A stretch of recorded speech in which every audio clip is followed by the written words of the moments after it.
오늘 말씀을 준비하면서 문득 예전에 읽었던 아이들이 읽는 동화의 내용이 생각이 났습니다. 꼬마들이 읽는 동화인데 어른이 읽어도 감동적일 만큼 생각할 게 많은 동화였습니다. 꽃들에게 희망을이라는 책이었던 걸로 기억이 돼요. 그 책의 내용이 그런 거였어요. 제가 정확하게 이제 다 기억할 수는 없을 것 같은데 내용을 제가 기억하고 있는 대로 좀 설명을 드려볼게요. 벌레가 하나 있어요. 애벌레가 하나 있어요. 이 애벌레가 다른 벌레들과 같이 열심히 세상을 기어다닙니다. 당연히 벌레니까 기어다니겠죠. 열심히 기어다니다가 다른 벌레들이 일정 특정 부분을 향해 나아가고 있는 것을 발견했어요. 그래서 그 길로 자기도 열심히 기어서 갑니다. 왜 가는지도 모르고 그냥 무작정 가는 겁니다. 그러다가 벌레들이 기어 올라가고 있는 아주 탑과 같은 걸 발견을 해요. 벌레들이 같이 막 서로를 밟고 올라갑니다. 누구를 밟아야 올라갈 수 있는 그런 어떤 탑을 벌레들이 서로 경쟁하듯이 열심히 기어 올라갑니다. 정말 너무나도 어려운 길이었어요. 최선을 다해서 기어 올라갑니다. 끝까지 노력을 해서 올라갔는데 거기에 뭐가 있었을까요? 아무것도 없어요. 아무것도 없어요. 그냥 남들이 올라가니까 다 따라서 올라온 것 뿐이에요. 이제 그런 내용이었어요. 물론 그 뒤에는 이어지는 내용들이 있지만 뭐 제가 얘기하고 싶은 것은 그 뒤에 얘기가 아니니까. 사람들이 참 재밌는 게요. 길 가다가 한 5사람에서 10사람, 아니 그래요. 5사람 정도만 모여서 뭔가 이렇게 쳐다보고 있으면 아무것도 아닌데 지나가던 사람들이 모여요. 저게 뭘까? 그리고 그 벌레가 기어 올라가면서 우리에게 주고 있는 메시지는 뭐냐면 당신들 지금 무엇을 향해 가고 있느냐라는 물음이었어요. 우리가 어디를 가다가 내가 어떤 목적으로 무엇 때문에 지금 이 길을 가고 있구나라는 것을 아는 것과 잘 모르고 그냥 가는 것과는 엄청난 차이가 있습니다. 자, 그럼 우리가 이렇게 얘기하면 조금 내 이야기는 아닌 것 같은 느낌이 들죠. 그런데 이렇게 바꿔서 얘기해 봅시다. 우리의 삶을, 우리의 인생을 커다란 이 길로 비유를 하고 사람들이 무언가를 향해서 열심히 달려가고 있는데 과연 여러분들은 왜 무엇을 위해서 그렇게 열심히 달려가고 있는지를 묻는다면 나는 무엇 때문에 이 길을 달리고 있다. 나는 이 길을 달려서 어떤 목적을 이루려고 한다. 이렇게 자신 있고 명확하게 얘기할 세상 사람들이 얼마나 있을까요? 어쩌면 수많은 사람들이 내가 왜 태어났는지도 그리고 때 왜 이 길을 걸어가면서 살고 있는지도 그리고 우리의 삶의 끝에 무엇이 있는지도 모른 채 그냥 막상 그 꽃들에게 희망을이라는 그 어린이 동화책에 나온 벌레들처럼 말입니다. 그냥 기어가고 그냥 올라가고 남들과 함께 그렇게 경쟁하듯 올라가는 것 아니겠느냐. 그렇게 묻고 있는 거죠. 그러다 보면 세월이 흐르고 나이는 먹고 이제 세상을 떠날 날은 가까워지고 돌아온 내 삶들은 허무해지고 과연 나는 무엇을 위해서 이렇게 열심히 살았나 질문하지 않을 수가 없는 겁니다. 삶의 마지막 순간에 적어도 내가 무엇을 위해서 이렇게 살았는지에 대한 명확한 답을 가지고 있다면 저는 그 삶이 헛되진 않았을 거다. 그렇게 자신 있게 얘기할 수 있습니다.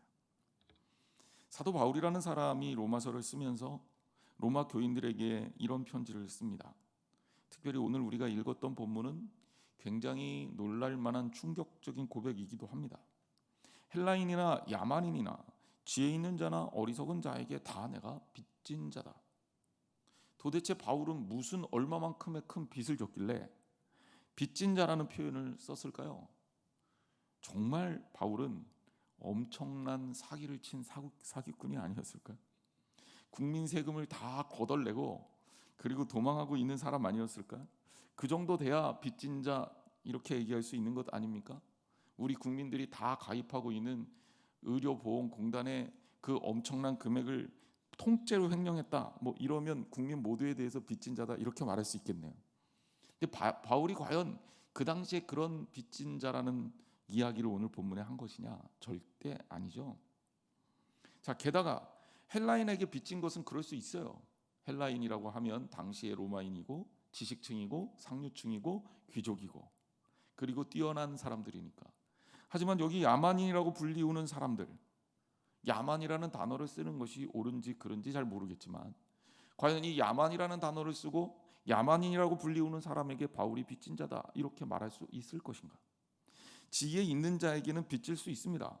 내가 어려움에 처해 있을 때 지혜 있는 사람들의 지혜를 통해서 내가 무엇인가 도움을 받는다면 나는 그 사람에게 빚진 사람이다 이렇게 말할 수 있는 거죠. 하지만 어리석은 자에게 과연 빚질 일이 있습니까? 어리석은 자에게 빚질 일은 없을 겁니다. 그런데 바울은 내가 다 빚진 자다라고 말하고 있습니다. 그럼 도대체 무슨 빚을 졌다는 걸까요? 빚을 지다라는 말은 내가 뭔가 갚을 게 있다는 거예요. 뭔가 갚을 게 있다는 거예요. 그죠? 은행이든 혹은 사람이든 뭔가 갚아야 할 대상이 있고 채권자가 있고 나는 채무를 이행해야 될 채무자기 때문에 빚진 자다라고 얘기하는 거죠. 그럼 바울은 누구에게 얼마만큼의 빚을 졌길래 이런 고백을 하는 것일까? 자, 그 다음에 15절 16절에 바울이 복음에 대해서 얘기합니다. 나는 할 수 있는 대로 로마에 있는 너희에게도 복음 전하기를 원한다. 16절에 내가 복음을 부끄러워하지 않는다. 이 복음이란 뭐냐? 모든 믿는 자에게 구원을 주시는 하나님의 능력이 됨이라. 그리고 17절에 복음에는 하나님의 의가 나타나서 믿음으로 믿음에 이르게 한다. 자, 그러면 이 성경의 문맥으로 봤을 때 바울의 빚과 복음과는 굉장히 깊은 연관관계가 있구나라는 것을 알 수가 있습니다. 내게 빚진 자다, 내가 빚진 자라는 선언을 하고 그러면서 이 빚을 갚기 위해서 나는 어떻게 할까를 설명하고 있는 거예요. 그러므로라는 단어는 앞에 이야기에 대한 과정, 결과를 얘기해 주는 것 아닙니까? 그러므로 나는 빚진 자기 때문에 그러므로 하는 거예요. 그러면서 뭐라고 얘기하느냐? 복음 전하기를 원한다. 이 복음이란 뭐냐? 하나님의 구원을 주시는 하나님의 능력이다.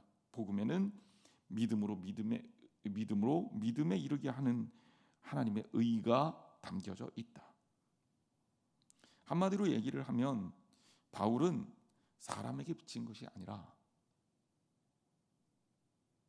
바로 이 사람들에게 복음을 전해 주어야만 할 의무를 가지고 있고 그 의무에 대한 빚은 우리 주님에게 지었음을 설명하고 있는 거죠. 그래서 오늘 본문은 이런 관계를 설명하고 있습니다. 왜 바울이 빚진 자에 대냐는 것에 대해서 설명하고 있죠. 그냥 이렇게만 얘기하면 조금 어렴풋하게 대충 윤곽을 그려보는 거라고 볼 수 있어요. 본문으로 들어가서 조금 더 자세히 설명해 드리겠습니다. 먼저 14절 말씀이에요. 헬라인이나 야만인이나 지혜 있는 자나 어리석은 자에게 다 내가 빚진 자라. 제가 그런 설명 드렸어요. 당시 로마 시대에는 헬라인이라고 불리우는 사람들은 로마의 귀족들이고 지식층이고 능력 있는 사람이고 뛰어난 사람이고 당시의 지배계급이고 그리고 이들에 의해서 정복당한 피정복 민족들 중에서도 제대로 로마의 이 정치적 협상에 의해서 안으로 들어온 사람들 말고 그야말로 정복에 의해서 노예가 되거나 혹은 여전히 로마 주변에서 로마와 전쟁을 하면서 계속 야만적인 생활을 했던 사람들을 야만인이라고 부릅니다. 그런데 그 야만인 그리고 지혜 있는 자, 어리석은 자 이렇게 구별하고 있습니다. 어리석은 자, 지혜 있는 자, 여러분 이것을 어떻게 생각합니까? 어떤 사람이 지혜 있는 사람이고 어떤 사람이 어리석은 겁니까? 우리는 일반적으로 지혜 있는 사람 하면 많이 배운 사람을 말합니다. 그렇죠. 많이 배운 사람, 학력이 좋은 사람, 세상적으로 스펙이 뛰어난 사람. 성경에서 말하는 지혜 있는 자가 과연 그런 사람일까? 물론 이 본문에서 지혜 있는 자라는 표현은 바로 그런 사람들을 설명하고 있는 거는 맞아요. 당시에 많은 사람들이 얘기하던 헬라 철학을 배우고 뛰어난 언어 구사 능력이 있고 철학적 공부를 하고 뛰어난 스승에게서 제자로 배우고 고위 말해서 이 시대를 주관하고 있는 하이클래스들, 그리고 어리석은 자라면 배우지 못한 사람들을 말하는 거겠죠. 하지만 하나님 보실 때 지혜와 하나님 보실 때의 어리석음은 어떤 차이가 있을까? 제가 공부를 뭐 잘했다고 얘기하기는 좀 창피하고요. 길게 했습니다. 제가 그런 표현을 쓰는데 가방끈이 길다 이런 표현보다는 제가 가방끈이 좀 넓죠. 그러니까 이것저것 공부를 해서 그래서 이것저것 공부를 하면서 제가 느낀 겁니다. 그 느낀 게 뭐냐면 공부는 많이 하면 많이 할수록 내가 진짜 무식하다는 것을 느낄 수밖에 없다. 제가 신학대학 1학년 딱 들어가니까 뭐 갑자기 너무 생각지도 않았던 대단한 지식들을 배우는 것 같은 착각에 빠져 있는 거예요. 교회에서는 목사님한테 들어보지도 못했던 신학을 배우는데 이게 뭐 물론 이제 신앙적으로는 부딪힘이 좀 있었지만 저 같은 경우는 굉장히 또 반대로 굉장히 끌림도 많이 느꼈어요. 왜냐하면 내가 모르던 게 막 어마어마하게 있는 거예요. 그래서 그거를 조금만 배워도 당시에 이제 저랑 같이 고등학교 때 같이 교회 생활을 하다가 대학교에 진학하고 다른 전공을 하는 그런 친구들한테 아는 척을 하기가 너무 좋은 거예요. 그래서 뭐 각종 잘난 척, 아는 척, 소위 말해서 척이죠. 그러면서 막 설명을 했던 기억이 납니다. 공부를 하고 나서 그때를 돌아보면 쥐구멍에 들어가고 싶어요.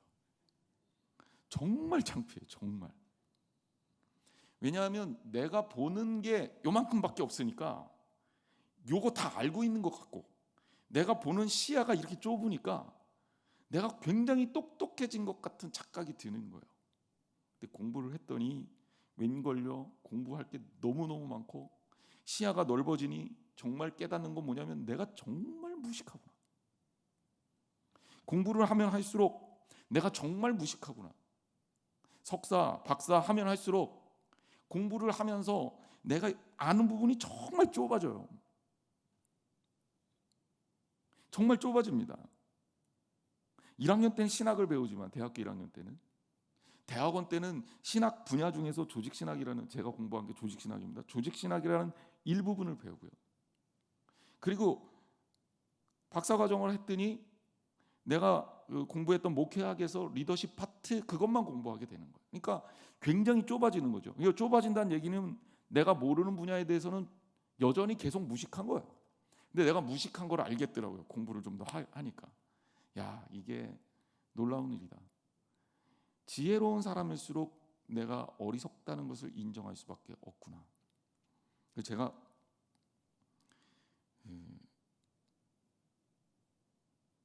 소크라테스가 한 이야기 중에 뭐 너 자신을 알라 이 얘기가 제일 유명하지만 안 알려지지 않은 경구가 있는데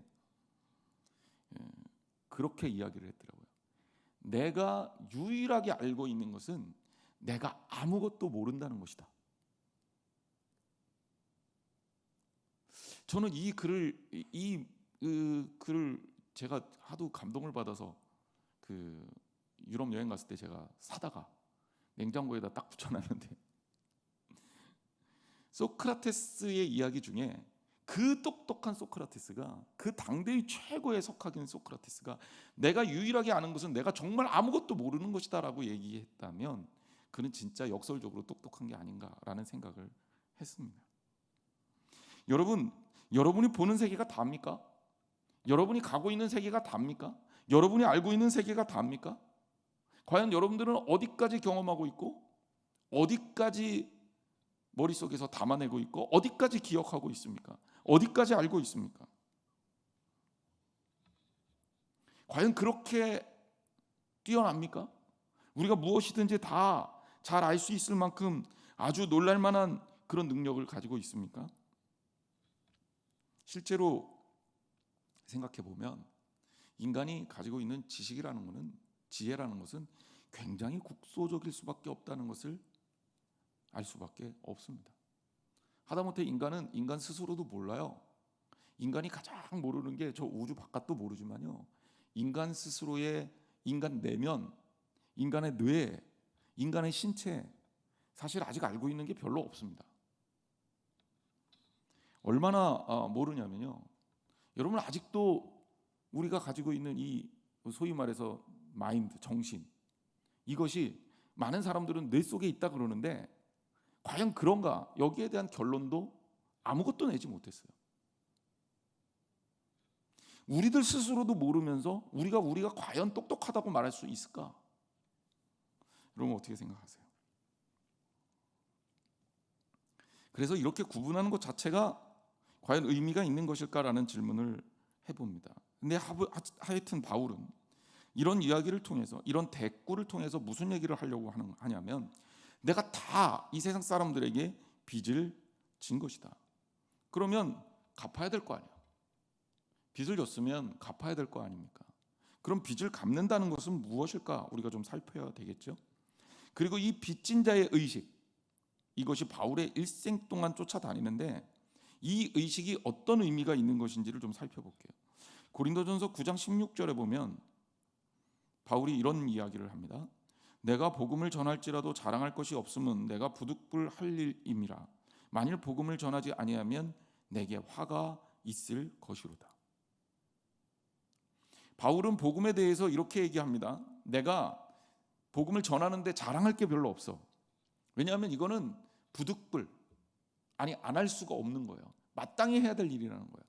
마땅히 해야 될 일을 가지고 자랑을 해. 그럼 우리는 그런 사람을 되게 바보 같은 사람이라고 그러죠. 나는 하루에 3끼를 먹습니다. 아주 자랑스럽게 얘기하는 거예요. 뭐야, 그런 얘기 할 거 아니에요? 나는 걸음을 3걸음 걸었습니다. 뭐 이런 걸 자랑하면 웃긴다. 그런 거 아닙니까? 그러니까 그 의미예요.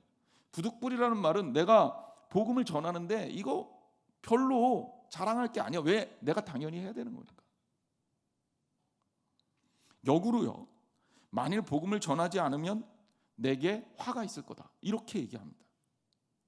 복음을 전하지 않는다는 것은 마땅히 내가 해야 할 일을 하지 않는다는 것이고, 마땅히 해야 할 일을 하지 않는 것에 대해서는 하나님께서 기뻐하시지 않을 거고, 우리는 마땅히 해야 할 일을 하지 않는 사람들은 징계를 받아요.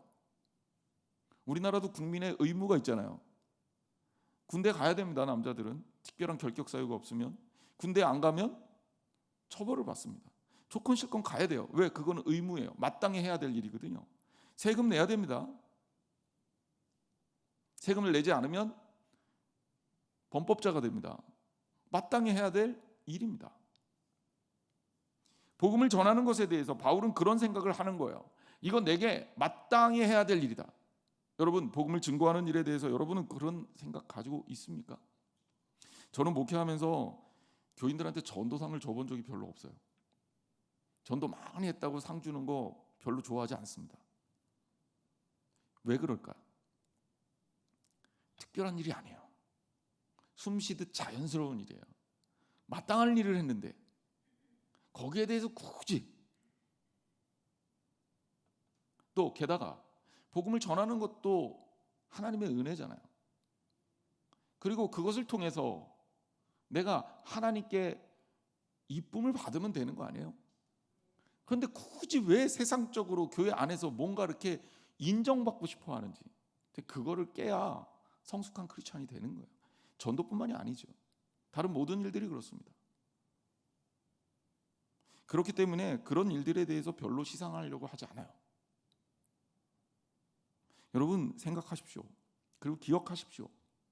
주님께서 우리에게 원하시는 일이 무엇이고 내가 그 일에 대해서 어떤 태도를 가지고 있는지.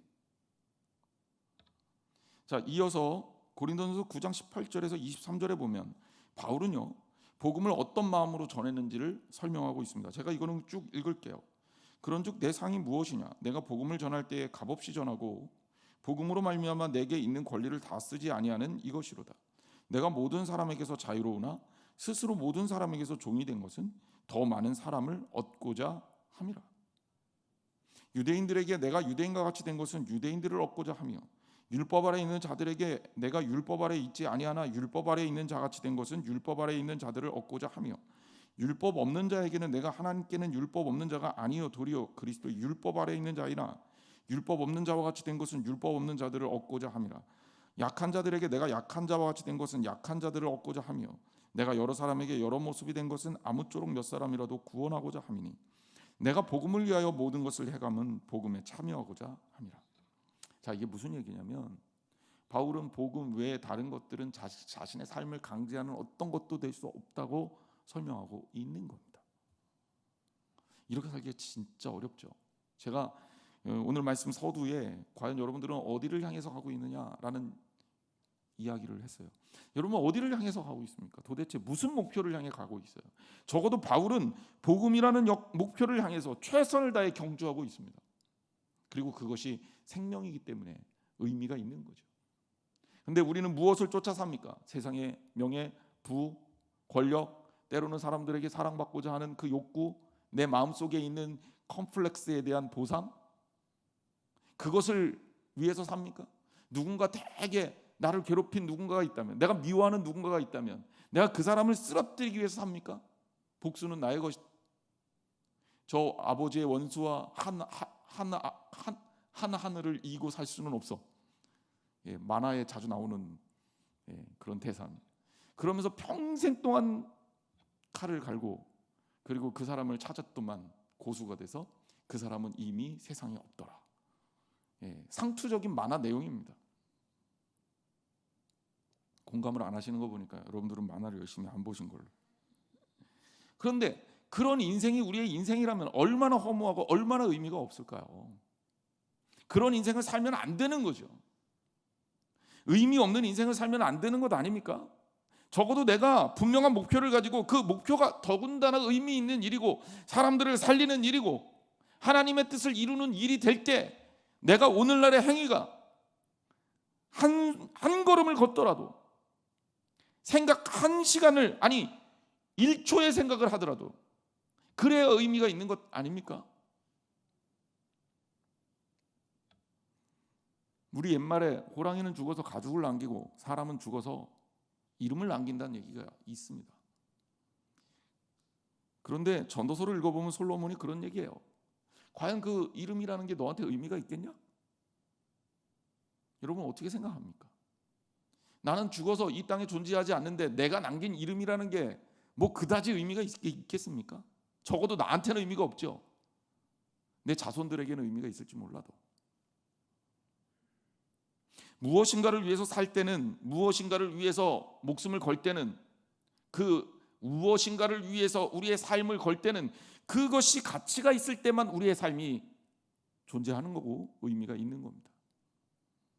예수님께서 천국을 말씀하셨죠. 천국의 비유를 말하면서 저는 이 비유를 참 좋아하는데, 한 보석상이 세상에서 가장 귀한 진주를 봤어요. 이 보석상이 한 일이 뭡니까? 가진 재산을 다 팔아다가 그 보석을 사는 거예요. 그 진주를 사는 겁니다. 왜? 그 삶의 목표가 뭐냐? 진주기 때문이죠. 하나님 나라는 그와 같은 것이다. 하나님 나라를 만난 사람에게 다른 어떤 것들도 하나님 나라보다 더 위에 있는 가치가 될 수가 없어요. 복음이란 무엇이냐? 복음보다 더 귀한 가치가 세상에 없습니다. 왜? 그 이유를 설명하고 있죠. 복음은 사람을 살리고 사람을 구원하는 거거든요. 그래서 바울은 로마서 1장 15절에서 이렇게 말합니다. 그러므로 나는 할 수 있는 대로 로마에 있는 너희에게도 복음 전하기를 원하노라. 내가 왜 너희에게 가고자 하는지 알아? 내가 왜 너희를 만나기를 원하는지 알아? 나는 너희들 보고도 싶고 뭐 다른 이유도 있겠지만 가장 커다란 이유는 복음 전하기 위해서다. 자, 그런데도 우리가 놀랍게도 바울이 이 편지하고 로마에 갔어요, 안 갔어요? 못 갔죠. 나중에 죄수로 끌려갔다 그랬죠. 여기에 또 숨겨진 의미가 있습니다. 나는 할 수 있는 대로 복음을 전하기를 원하노라 이렇게 얘기를 했죠. 이 할 수 있는 대로가 헬라어 언어로 따져보면 토갓 에메 프로디몬이라는 단어인데 뭐 이거는 잊으셔도 됩니다. 여기에 달려있는 뉘앙스가 뭐냐면 나에게 이렇게 달려 있는 것은 내가 가진 뜨거운 소원이다, 이 얘기입니다. 직역하면. 그러니까 요거를 좀 풀어서 설명을 하면 다시 좀 알아듣기 쉽게, 나는 원해. 나는 너희에게로 복음을 전하러 가기를 원해요. 그런데 이게 나한테 달려 있진 않아.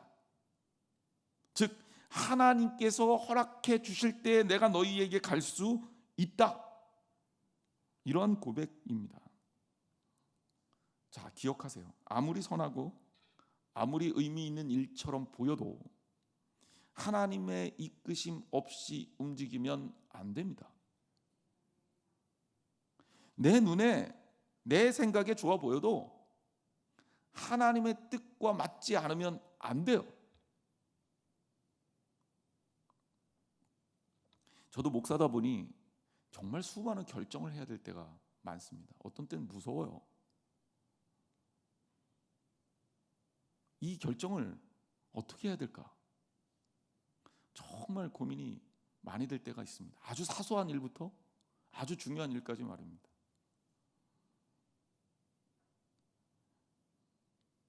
제가 우리 교회 오기 전에 안양에 있던 교회에서 리모델링을 했었습니다.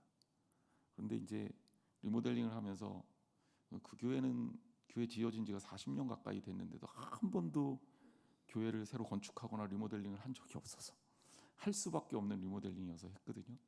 근데 이제 제가 어떻게든지 좀 싸게 해보려고 교회 의자를 보통 선구사에게 맡기는데 제가 그렇게 안 하고 선구사에다가 의자를 납품하는 공장으로 찾아갔습니다.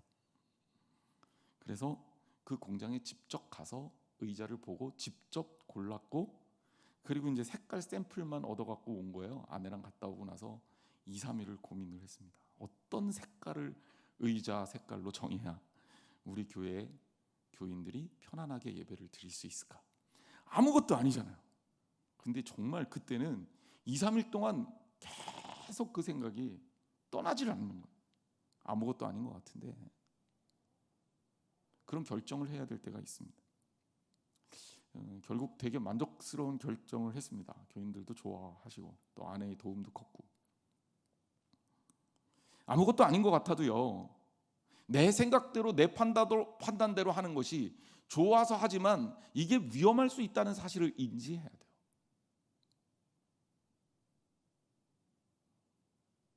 나비 효과라는 말이 있습니다. 나비 효과. 중국 대륙에서 나비가 날갯짓을 하면요, 미국 날씨가 바뀐대요. 그걸 나비 효과라고 하고 그걸 뒷받침하는 이론을 카오스 이론이라고 합니다.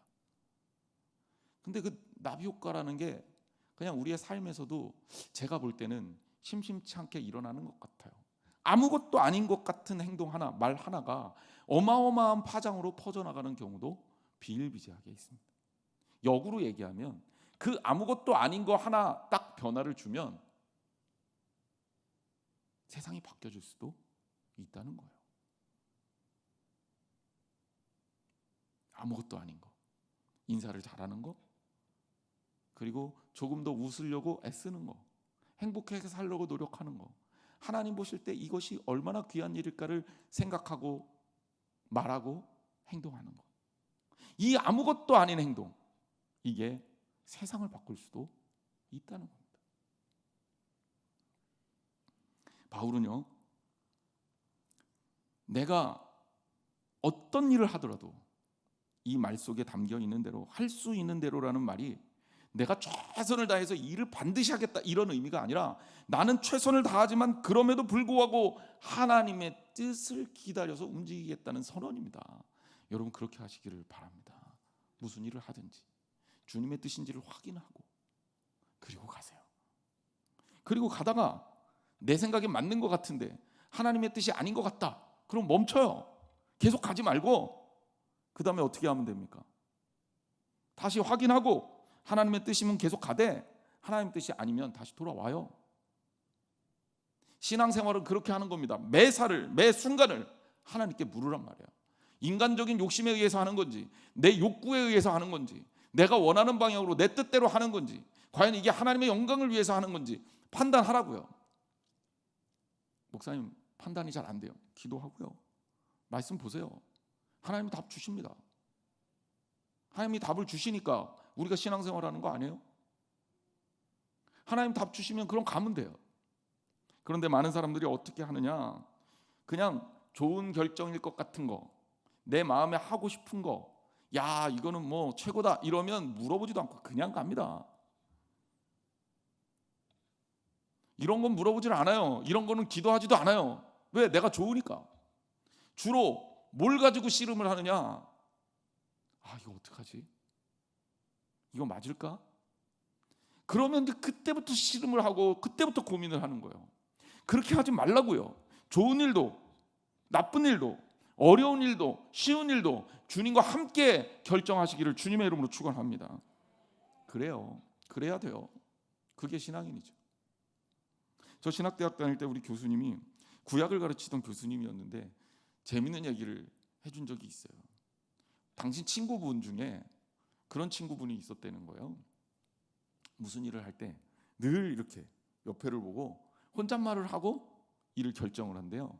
그리고 물었대요. 도대체 뭐 하는 거냐? 너 정신 없는 친구 같다. 그랬더니 그 친구가 하는 말이 혹시라도 내가 실수할까 봐 하나님께 묻고 하는 거야. 이렇게 대답을 했다. 매사에 매 순간에 주님이 기뻐하시는 일을 선택할 수 있는 저와 여러분들이 되시기를 주님의 이름으로 축원합니다. 그리고 이게 성숙해지면 어떻게 되느냐? 이따가 이제 믿음으로 믿음에 이른다라는 표현이 이제 나오는데 그 표현에 합한 상태가 되면 우리의 생각과 우리의 마음이 하나님의 뜻과 달라지질 않아요. 그게 영적인 성숙함이고 성화가 되는 삶입니다. 우리의 목표는 거기까지 가야죠. 어렸을 때는 판단을 할 줄 모르잖아요. 아기들은요 자기 하고 싶은 대로 그냥 합니다. 그렇죠? 그럼 어떻게 해요? 실수투성이죠.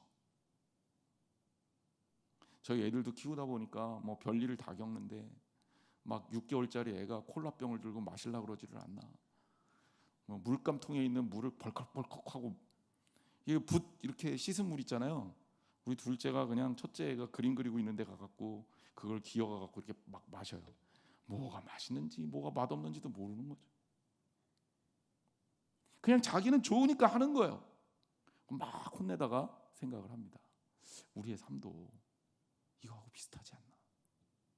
실수하고 나 좋은 대로 좋아서 막 하다가 보면 한참 어긋나 있고 그러다가 하나님은 그 길 아니야 그러면 돌아오는데 왜 그렇게 힘든지 기억하세요. 많이 나가면 많이 나갈수록 돌아오기가 힘들어요. 길도 제가 길치라 그랬잖아요. 그냥 물어보면 될 걸 맨날 그 자존심 때문에 그냥 혼자 잘 찾아가다가 엉뚱한 데 찾아가고 길을 잃어버립니다. 여러분 주님께 물으시기를 주님의 이름으로 축원합니다. 16절 말씀이요. 내가 복음을 부끄러워하지 아니하노니 이 복음은 모든 믿는 자에게 구원을 주시는 하나님의 능력이 됨이라. 먼저는 유대인에게요 그리고 헬라인에게로다. 자, 일단 바울이 복음에 대해서 가지는 감정을 알 수 있어요. 복음에 대해서 자신은 부끄러워하지 않는다. 복음이 부끄럽지 않다. 사실 뭐 이 말씀을 전하면서도 저는 양가적인 감정을 느꼈어요. 하나님이 우리가 예수 그리스도를 전하는 거에 대해서는 부끄러움이 전혀 없습니다. 근데 어느덧 어떤 때는 목사인 게 부끄럽고 어떤 때는 교인인 게 부끄러워요. 왜 그럴까? 그 많은 부분에서 우리가 뭔가 잘못 가고 있는 것 아닐까? 예전엔 내가 크리스찬이라는 걸 자랑스럽게 얘기할 수 있었어야 됐어요. 그리고 그렇게 해도 된다고 생각했어요. 근데 요즘 아이들을 나 교회 다녀요, 나 크리스찬이에요 얘기하는데 왜 그걸 그렇게 어렵게 얘기하는 거죠? 뭐 문제가 있는 것도 아닙니까? 물론 복음은 부끄럽지 않아요. 왜? 예수 그리스도를 믿는다는 게 부끄러울 리가 없어요. 이 부끄러울 리가 없는 이유는 우리가 사람들을 구원할 수 있는 키를 갖고 있다고 믿기 때문이에요. 부끄러울 게 아니라 이거는 오히려 자랑스러워해야죠.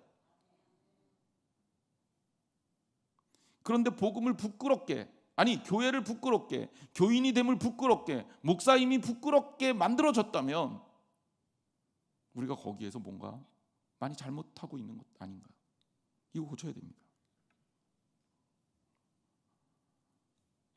바울은요 복음을 전하면 안전한 시대가 아니었음에도 불구하고, 복음을 전함으로 인해서 온갖 어려움과 핍박과 괴로움을 당했음에도 불구하고 자신은 복음을 부끄러워하지 않는다고 선언을 했습니다.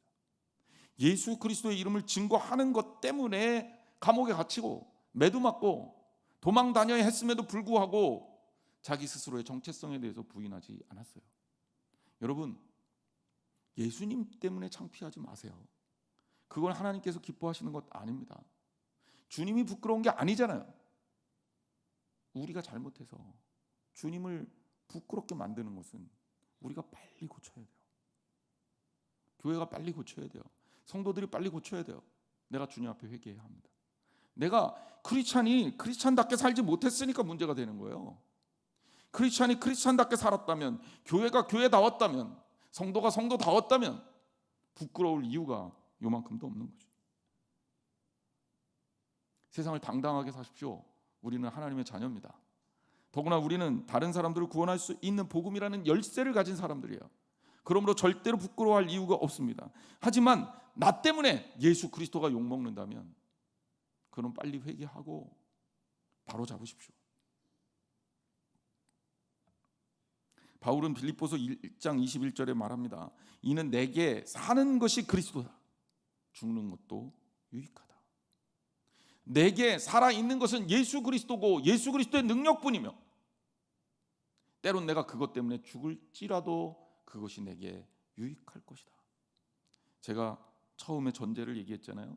복음이라는 큰 전제를 따라가는 사람, 내 모든 것을 놓고도 복음을 따르는 것이 신앙이고 하나님 나라예요. 자, 그 다음에 바울이 무슨 얘기했습니까? 먼저는 유대인에게요, 또한 헬라인에게로다. 자, 유대인과 헬라인을 차별했으니까 이렇게 딱 나눈 건가요? 아니에요. 그냥 성경의 순서예요. 구원의 경륜의 순서예요. 유대인을 먼저 부르셔서 하나님의 백성을 만드시고 그 이스라엘 민족을 통해서 온 인류에게 복음을 증거하게 하셨다. 또한 헬라인에게로, 그리고 헬라인에게로, 헬라인을 넘어서 또 소위 말해서 성경적 구별법으로 따지면 또 이방인, 또 야만인, 또 우리 같은 동양인에게도 복음이 증거가 된 거죠. 이것은 민족의 차별의 순서가 아니라 하나님의 경륜의 순서라고 볼 수 있습니다. 우리가 이 땅을 살면서 하나님의 자녀로 살고 하나님의 자녀로 살면서 복음을 대하는 자세가 어떠해야 될지를 설명하고 있는 겁니다. 자, 17절 말씀. 자, 복음 이 로마서 1장 17절 말씀은 같이 한번 다시 읽어볼게요. 같이 읽겠습니다. 시작. 복음에는 하나님의 의가 나타나서 믿음으로 믿음에 이르게 하나니 기록된 바 오직 의인은 믿음으로 말미암아 살리라 함과 같으니라. 아멘. 하나님의 의가 나타났다. 자, 복음이 왜 중요하냐? 하나님의 의가 나타났기 때문이다. 이게 딱 결론이에요. 자, 근데 여기서 중요한 게 뭐예요? 하나님의 의잖아요. 그럼 하나님의 의 말고 다른 의도 있겠네? 네, 그래요. 그래서 여기 하나님의 의라고 딱 정한 거예요. 마이클 샌들이라는 교수가 꽤 오래전에 정의란 무엇인가 라는 책을 냈고, 그 책 굉장히 어려운 책임에도 불구하고 우리나라에서 베스트셀러가 됐어요. 그래서 우스갯소리로 이런 얘기를 많이 했습니다. 엄청 팔리고 가장 안 읽은 책이 그 책이 아닐까. 사실 알고 보면 성경이 더 그렇다 그래요. 사람들이 제일 많이 사고 가장 안 읽는 책, 성경 1등. 근데 그 책이 그런 책이에요. 굉장히 어렵거든요. 읽어봐도 굉장히 어려운데 제목 보고 사는 거예요. 정의란 무엇인가. 그럼 왜 제목 장사가 되느냐? 저는 그렇게 생각했습니다. 정의를 갈구한 거예요. 세상에 뭐가 옳은지 뭐가 그른지 사람들이 헷갈리기 시작했어요. 그러니까 정의를 갈구하는 겁니다. 진짜 의라는 것이 무엇일까? 오늘날에도 우리 그런 질문 동일하게 하지 않습니까? 옳다고 막 떠들고 여기서 이게 옳다 저기서 저게 옳다 막 그러는데 도대체 뭐가 옳습니까? 어떤 것이 옳은 거죠? 인류의 역사를 살펴보면 되게 아이러니하게 정말 옳은 게 이기는 게 아니라 이긴 사람이 정의가 되는 시대가 인류의 역사였어요. 이기면 자기들의 승리를 통해서 자기의 업적을 조작하고 그리고 그것을 통해서 의의를 만들어낸 거죠. 세상의 의의는요, 그렇습니다. 강한 사람이 의예요. 남들보다 많이 아는 사람이 의입니다. 그래서 똑같이 재판정에 가도 돈이 많으면 감형을 받고 돈이 없으면 그대로 피해를 고스란히 받아요. 권력이 있는 사람들한테는 굉장히 관대하고 권력이 없는 사람들은 피눈물이 나는 거죠. 장발장이라는 레미제라블이라는 영화는 그런 것도 아닙니까? 오늘 이 땅의 사회의 부조리를 그대로 고발하고 있는 거죠. 빵 한 조각이 가지고 있는 위력이 얼마나 큰가? 과연 무엇이 의입니까? 그래서 바울은 하나님의 의의가 나타났다고 설명하는 거죠. 제가 지금부터 이 설명을 해야 됩니다. 굉장히 어려운 설명인데 일단 이번 주에 하는 데까지 하고 하여튼 시간이 되면 다음 주에 이어서 하겠습니다. 근데 이거는 우리 교인들이 꼭 알았으면 좋겠어요. 의의라는 것에 대해서 기독교 역사 가운데 의의에 대한 해석이 여러 가지가 있었습니다. 먼저 이단으로 규정되어서 배격되었던 펠라기우스 주의자들의 의견이 있었습니다. 이 사람들은 이렇게 얘기한 거예요. 유대인의 의식적 율법을 따르는 것으로 의의를 얻는 것 아니고 우리가 의의라고 말하려면 도덕적 율법을 행해야 된다. 이게 말이 늘 어려워요. 말이 그래요. 근데 이제 쉽게 얘기할게요. 예를 들자면 이런 거죠. 신호를 위반하면 잘한 겁니까? 잘못한 겁니까? 그렇죠. 제가 가끔 위반해요. 그런데 이 사회에서 처벌을 받고 안 받고는 뭐에 따라 달려 있어요? 걸리느냐 안 걸리느냐. 그래서 많은 사람들이 잘못을 하면서도 안 걸리면 나는 죄가 없다고 착각하는 거예요. 근데 펠라기우스 학파주의자들은 이렇게 얘기한 거죠. 그게 아니라 네가 마음에 가지고 있는 윤리 의식을 따르지 않으면서 네가 의롭다고 주장하는 것은 맞지 않다. 율법에 있는 조항을 내가 지켰어. 이게 다가 아니라 네가 가지고 있는 그 생각, 네가 가지고 있는 윤리 의식 이것을 따를 때 그러니까 도덕률이라고 하죠. 우리가 의라고 얘기할 수 있는 거다. 이렇게 얘기를 했습니다. 근데 이게 맞습니까? 그럴듯해 보이죠. 근데 문제가 여기에 있습니다. 뭐냐면 사람마다 가지고 있는 기준이 다 달라. 상대적이라는 거죠. 의에 대한 생각이, 옳고 그름에 대한 생각이 다 다르다는 거예요. 나는 나쁜 짓을 했어. 남들이 봤을 땐 분명히 잘못된 건데 난 하나도 안 찔려. 그럴 수 있지 않습니까?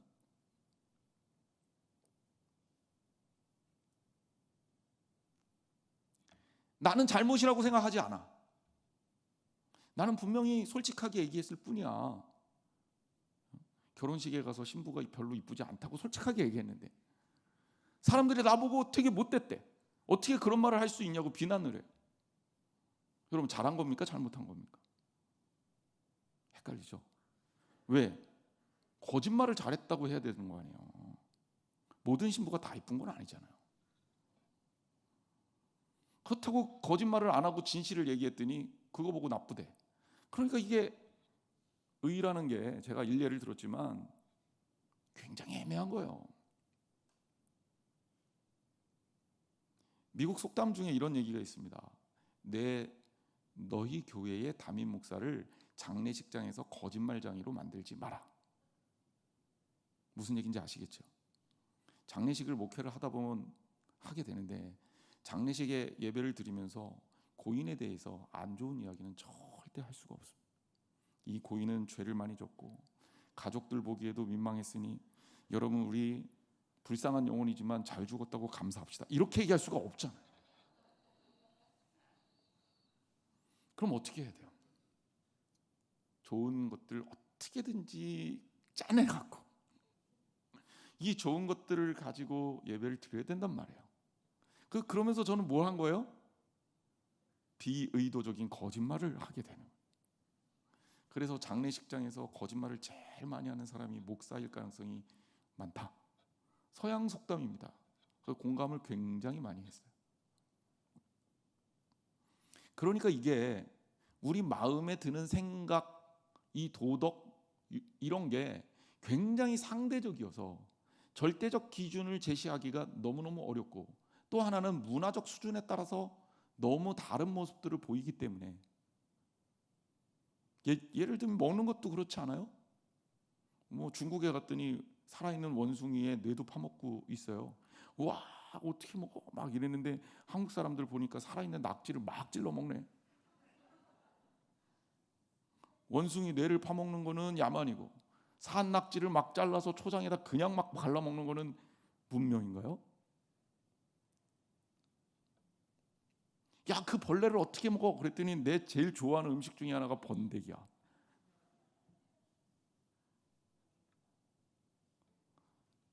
그래서 이 펠라기우스 주의자들의 주장이 일견 의미가 있고 옳은 것 같이 보여도 가지는 한계가 분명히 있습니다. 반면 초대교회가 아니에요. 중세교회, 로마 카톨릭은 이렇게 설명했어요. 의로움을 얻으려면 의롭게 살아라. 우리가 정해준 율법, 이거를 그대로 지켜라. 이게 이제 바리새인들과 유대인들의 의 개념하고 통하는 거죠. 중세교회가 그렇게 했습니다. 왜?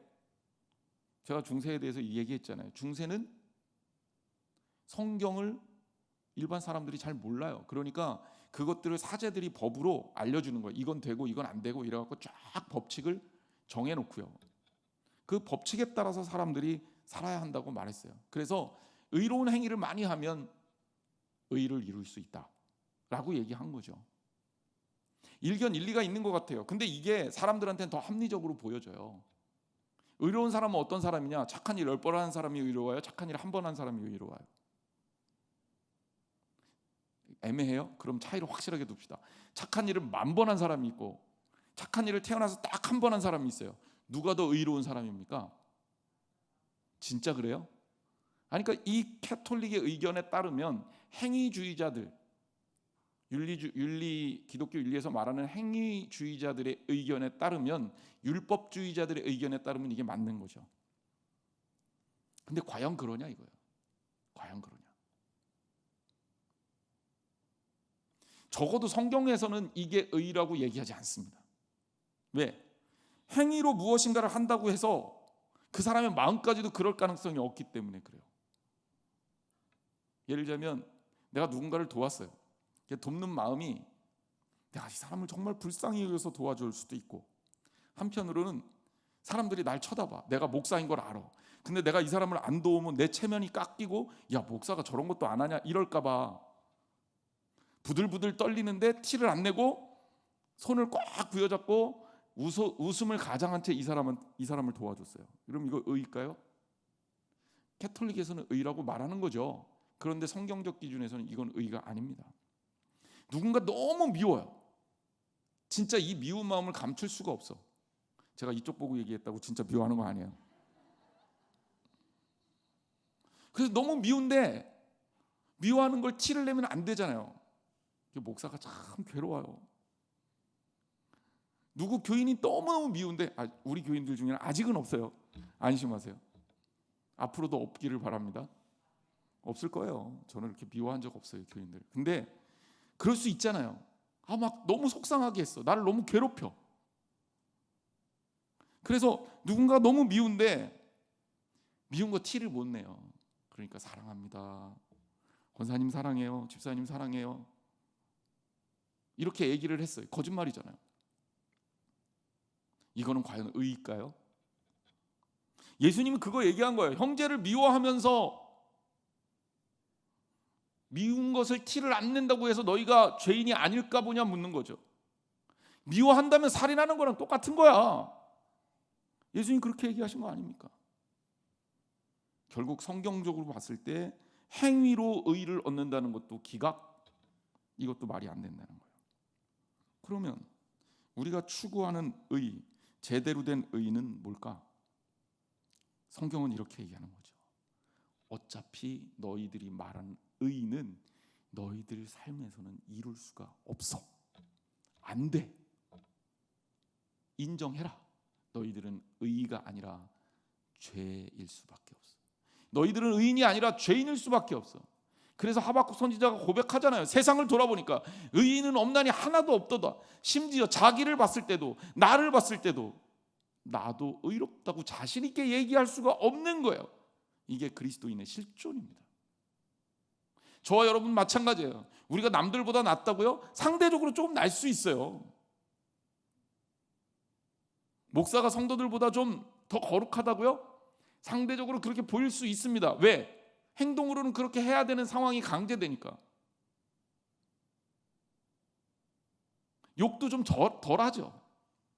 그리고 도울 일이 있으면 그래도 조금 더 돕게 되죠. 왜? 남들 시각이 있어서 남들이 쳐다보니 그래도 그런 상황이 나한테 많이 발생하니까 그럴 수 있죠. 그렇다고 제가 여러분보다 의롭냐?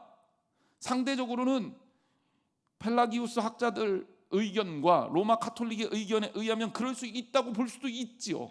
하지만 성경적으로 봤을 땐 절대 아니라는 거예요. 절대 아니다. 오히려 더 나쁠 수도 있어요. 왜냐하면 가식이어야 되니까. 회칠한 무덤이라고 예수님한테 욕먹을 수도 있어요. 우리 기독교인들의 고통이 여기에 존재하고 있는 겁니다. 그런데 성경은 말하죠. 너희가 의로워서 의로워진 게 아니라 예수 그리스도의 의로 덮여서 너희가 의로워진 거다. 너희가 의로워서 구원을 얻는 게 아니라 그리스도께서 너희를 구원하기 위해서 너희를 의롭게 여기시기 때문에 너희가 구원을 받는 거다. 이게 되게 어려운 교리입니다. 그런데 이걸 우리가 잘 이해해야 성경을 전체적으로 이해하고 복음의 진리를 깨달을 수가 있습니다. 여러분, 내가 하나님 앞에 무엇인가 잘할 수 있다고 착각하는 건 교만이에요. 내가 의인이라고 착각하는 것도 교만이에요. 내가 생각하고 있는 신념이 늘 옳다고 생각하는 것도 교만이에요. 주님 앞에 철저하게 낮아지세요. 내가 죄인일 수밖에 없는 거지요. 어떤 방법으로도 우리는 죄의 굴레를 벗어날 수가 없습니다. 죄를 짓지 않고 싶어도 이 사회 시스템이 나로 하여금 죄를 짓게 만들어요. 성경에 보면 탐식은 죄니라 이런 구절도 있어요. 여러분 밥 많이 먹었다면 죄 많이 진 겁니다. 몸무게 재서 일정 수준을 넘어가시는 분들 제가 오늘부터 다 걸러낼게요. 말도 안 되죠. 저부터 걸릴 거예요 아마. 식탐이 얼마나 많은지. 왜 죄입니까? 내가 많이 먹어서 누군가가 못 먹으면 그건 뭐예요? 내가 곡식이라는 게 한정이 돼 있잖아요. 여러분 식량 생산에는 한계가 있는 겁니다. 우리 인류에. 그런데 내가 너무 많이 먹어요. 그리고 먹다가 못 먹어서 버렸어. 그런데 저쪽에서는 누가 곡식이 없어서 굶어 죽고 있네요. 여러분 그거 나는 의도적으로 죄를 안 졌지만 구조적으로는 죄진 거 아니에요? 지금 우리가 살고 있는 지구는요 식량이 모자르지 않아요. 오히려 남아납니다. 그런데 생산이 문제가 아니라 나누지를 못해서 굶어 죽어가는 사람들이 너무 많아요. IT에 있는 아이들은 흙으로 쿠키를 만들어서 배가 너무 고프니까 이 흙을 씹어 먹고 있어요. 그래서 병에 들고 기아로 흙을 먹었는데 건강할 수가 있나요? 죽어갈 수밖에 없는 겁니다. 그런데 우리 한국 땅에서는 수많은 사람들이 음식을 마구 버리고 있고 음식물 쓰레기는 어마어마하게 나오고 있고요. 우리는 과연 의로운 겁니까? 나는 의로워서 다른 사람을 판단하고 판정할 수 있고 내 기준에 너는 틀려 라고 과감하게 말할 수 있는 겁니까? 적어도 성경에서는 그렇지 않다는 겁니다. 그럼 우리는 어떻게 해야 되느냐? 하나님 앞에 겸손해야죠. 여기에 대한 구체적인 더 나가야 될 얘기는 다음 주에 계속하겠습니다. 기도하겠습니다.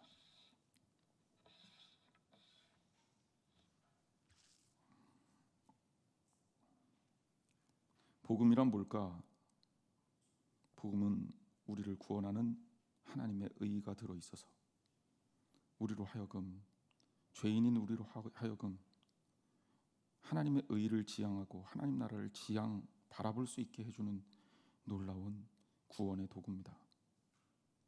그것을 우리가 깨닫지는 못하고 스스로 하나님 앞에 잘났다고 소리치며 이 땅에 아무런 목적도 의미도 생각도 없이 그냥 타성에 젖어서 신앙생활하고 타성해져서 세상을 살아가며 아무런 기쁨도 누리지 못하는 무의미한 인생을 살고 있는 것 아닙니까? 내가 무엇 때문에, 누구 때문에 그렇게 아둥바둥 살았습니까? 악착같이 살았습니까? 이기고자 했습니까? 주님, 우리를 불쌍히 여겨 주옵소서. 우리가 다시 한번 의를 깨닫게 되기를 원합니다. 하나님께서 우리를 의롭게 여기신다는 것이 무엇인지를 알게 되기를 원합니다. 그래서 정말 우리로 인해서 그리스도가 높아지기를 원합니다. 주님, 도와 주옵소서. 우리는 할 수 없사오니 그래서 주님을 의뢰하오니 주님 나와 함께 하시고 나로 인하여 그 일을 감당할 수 있도록 도와 주옵소서. 사랑하는 성도들, 주님 앞에 나오면서 부끄러운 모습이지만 하나님께 드리고자 나왔습니다. 마음을 드리고 몸을 드리고 또 예물도 드렸습니다. 주님께 우리가 드릴 수 있다는 것이 감사합니다. 이 예물은 하나님의 뜻에 따라 주님이 원하시는 일들을 위해서 아름답게 사용되게 하시고 우리 교회를 교회되게 하는 일에 쓰여지게 하시며 이 땅에 어렵고 힘든 이들이 힘을 얻을 수 있도록 복음이 전파되는 일에 사용되게 하여 주옵소서. 또 주님 앞에 드리는 이 손길 목적을 가지고 드렸사오니 때로는 이웃을 위한 선교와 때로는 교회의 유지를 위한 건축과 또 때로는 성전을 아름답게 하기 위한 그 어떤 일에 또 감사와 감격의 마음을 담아서 주님께 드렸사오니 주님 받아주시고 사랑하는 성도들의 소원을 마음의 헌신을 받아주시고 그들의 기도를 응답하여 주옵소서. 오늘 우리들의 삶에 하나님의 의가 나타나서 우리의 한계를 깨닫게 하시고 다시 한번 우리로 하여금 올바른 방향으로 살 수 있게 해주시기를 원합니다. 주님 도와 주옵소서. 이제는 우리 주 예수 그리스도의 은혜와 하나님 아버지의 놀라우신 사랑하심과 성령님께서 이끌어주시는 교제하심이 오늘 예배 가운데 함께 하셔서 우리의 부족함을 깨닫고 하나님께 한 걸음 더 나아가기를 원하는 정말 믿음의 그 아름다운 의를 바라보기를 원하는 사랑하는 성도들의 결단을 하나님께서 기뻐하시며 그렇게 결단하고 돌아가는 이들의 머리 위에 영원토록 함께 하기를 축원하옵나이다. 아멘.